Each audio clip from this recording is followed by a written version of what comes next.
Here's my quick little review of the remake of Freaky Friday, and ironically I might actually have more to say about this one because I think this is one of the few remakes that's better than the original.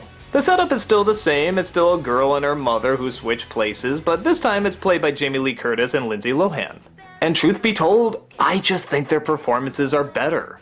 And on top of that, I think they take more of the opportunities that's offered to them with this scenario. Not only do they make fun of their celebrity, like when Jamie Lee Curtis looks at herself and says she looks like the Crypt Keeper, but there's also more opportunity in the fact that, well, the mother's allowed to work in this version. And to me, that's part of what can make it really funny, a child going into the work world and not knowing what to do. In the original, the mother stayed home, and I'm not gonna act like that's always easy peasy either, but there's just more comedic possibilities with going into the office. And on top of that, our youth at that time got a little bit more cutting edge with technology and bands and trying to be more hardcore and all that fun stuff, and, well, that's more fun to see an adult try to fit into.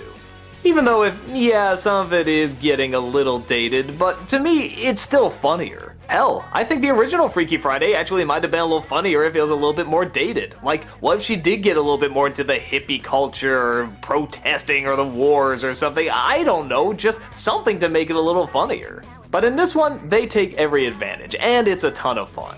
Once again, Lindsay Lohan is great, both as the teen and as the adult in the teen's body. And Jamie Lee Curtis does a wonderful job as always. She's great as the stern mother, but also great as the kid in the adult body that's trying to have fun, but learning responsibility.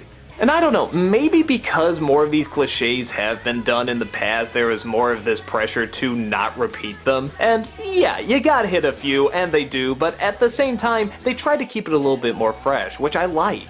They try to throw in new, weird things with the current generation, which I think is a big difference between something like the Parent Trap remake and the original, where really there wasn't that much of an update. Here, there's a huge update. Technology has changed, and schools have changed, and when the idea is an adult trying to go into a kid's body and trying to adapt, it's much funnier because you know how much adults are behind on all that stuff, particularly parents. So I'm not necessarily blaming the original movie for not being good enough, it's just that I think with the changing times, with the upgrade in technology and more women going into the work world and stuff, there's just more comedy to it.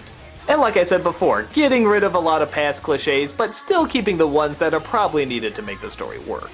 And I know there's a lot of people that are gonna love the original, and that's fine, go ahead and like it, there's nothing really wrong with it, it's just, in my opinion, there's a lot more that's done in this one. They're definitely fun movies to compare and contrast, so when you get a chance, maybe watch them back to back and decide which one you like best. For me though, it's definitely the remake.